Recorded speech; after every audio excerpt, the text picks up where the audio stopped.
Esse trabalho foi feito por Gabriel Ribeiro Rodrigues e Jean Ferreira Dias, e o nosso tema escolhido foi instrumentos. Esse aqui é o nosso diagrama de classe, a gente usou o ASA para fazer ele, e a nossa classe abstrata é instrumento, com os atributos nome, tipo, marca, ano de fabricação e preço. Aqui a gente tem nossos métodos abstratos, todos void, que são afinar, tocar e exibir detalhes. E aqui a gente tem a nossa subclasse, que é piano, que tem os atributos quantidade de teclas e tipo piano, com os métodos redeclarados dentro dele, que é o afinar, tocar e exibir detalhes. Violão com os atributos quantidade de cordas, tipo violão e material, com os mesmos métodos de piano. E flauta, com os atributos tamanho e material. Aqui ficou a nossa modelagem, como a gente fez os métodos, redeclarou eles e os atributos. E a nossa justificativa. Bem, todos os instrumentos musicais compartilham de características e comportamentos semelhantes. Todos eles têm um nome, o tipo, a marca e o preço. E cada instrumento deve fornecer sua própria implementação dos métodos. Tocar, cada um vai fazer um som, afinar, cada um vai ter o seu jeito. Exibir detalhes, aqui nos atributos, cada um tem o seu particular. Quantidade de teclas, quantidade de cordas, tipo do violão, material, o tamanho e o material.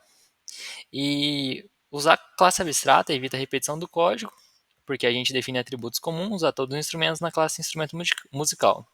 Sem uma classe abstrata, seria necessário reescrever os mesmos atributos e comportamentos em cada classe concreta, dificultando a manutenção do código. E onde o polimorfismo foi utilizado? Os construtores do nosso código, que vai ser o instrumento musical, eles têm assinaturas diferentes. Cada um deles tem uma quantidade de uma lista de parâmetros diferente. E os métodos tocar, afinar e exibir detalhes da classe mãe, eles foram herdados nas classes filhas. Então esse aqui é o polimorfismo de sobreposição e esse aqui é o polimorfismo de sobrecarga. O Jean vai mostrar certinho a lista de parâmetros e os construtores e os polimorfismos. As definições deles são que sobrecarga é um conceito de polimorfismo estático que permite definir atributos, métodos com o mesmo nome dentro de uma classe, desde que tenha assinaturas diferentes. Isso significa que os métodos sobrecarregados devem ter uma quantidade diferente de parâmetros, ou tipos de parâmetros diferentes.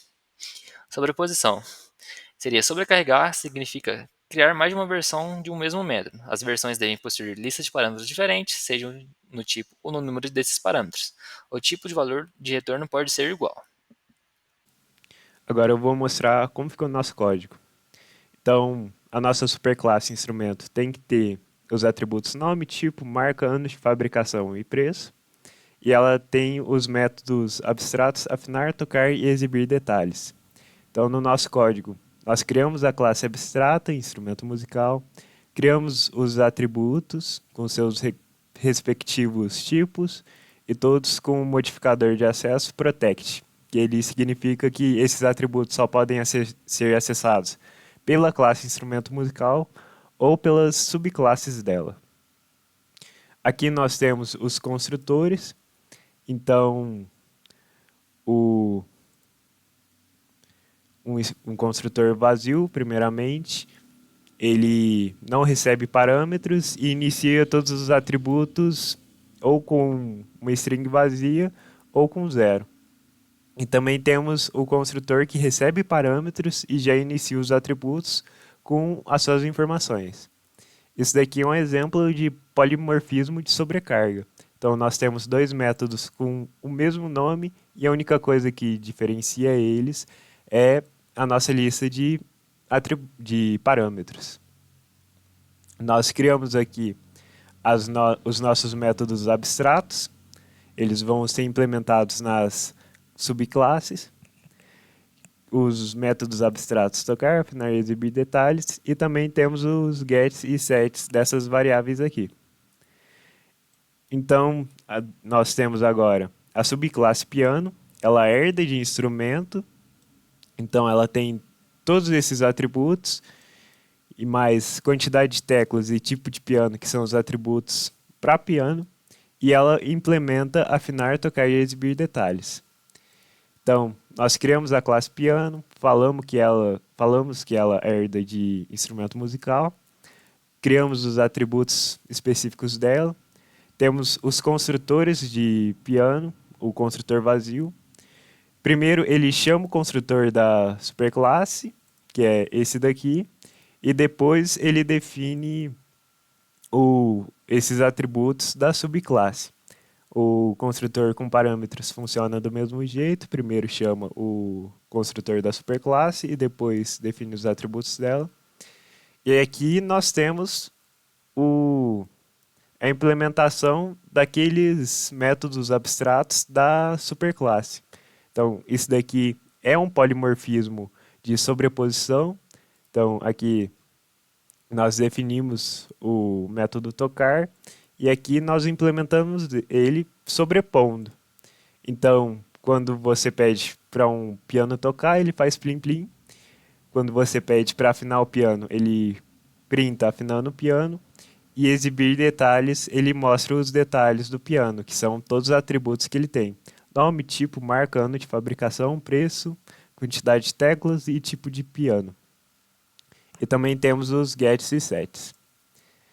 O violão e a flauta funcionam de maneira semelhante. Então, eles herdam de instrumento musical, ele com os atributos específicos, quantidade de cordas, tipo de violão e material, os atributos de violão, e os atributos flauta, tamanho e material. E eles também implementam os métodos abstratos da superclasse. Então, o código deles é bem parecido. Nós criamos a classe, os atributos, os construtores, os nossos métodos. O violão faz tong-tong, ele printa afinando o violão e printa as suas informações. E temos os gets e sets. E na flauta acontece a mesma coisa. A gente cria a flauta, os atributos, os construtores. Nós implementamos os métodos. A flauta faz fio-fio. Quando ela afina, ela printa ajustando a flauta para afinação. E em exibir detalhes, ela printa todos os seus detalhes. E temos os gets e sets. E nós também criamos uma main para mostrar tudo isso funcionando. Então, aqui nós primeiro criamos um piano vazio. Como ele é vazio, os seus atributos não vão ter nada. Então, pelos métodos set, a gente vai definir os atributos dele. Depois, nós criamos um vetor de instrumentos musicais. Esse daqui é o polimorfismo de inclusão. Então, esse vetor consegue manipular piano, violão e flauta, que são classes diferentes, mas os três são instrumentos musicais. Então, ele consegue manipular isso. Aqui nesse vetor, como o primeiro objeto dele, nós temos o piano. O segundo objeto, nós criamos um violão já passando os parâmetros na criação dele. E o terceiro, nós criamos uma flauta vazia. Então, isso daqui é para mostrar as diferentes formas de se criar e adicionar em um vetor essas classes. Nós temos um for each, que vai passar por cada objeto desse vetor. E em cada objeto, ele vai pedir para exibir os detalhes, pular uma linha, pedir para afinar, pedir para tocar e pular 2 linhas depois. Então, vendo o nosso código rodando, nós conseguimos ver aqui as informações do piano. Piano, teclas Yamaha 2020, 15.088 cauda. Afinando piano, plim plim, que é ele tocando. As informações do violão, violão 1, cordas, Giannini 2018, 699,60 centavos. 6 cordas, acústico, material, madeira pinos. Afinando o violão, tong tong. E as informações de flauta, que não tem nenhuma, ajustando a flauta para afinação, fio-fio. E esse é o nosso código.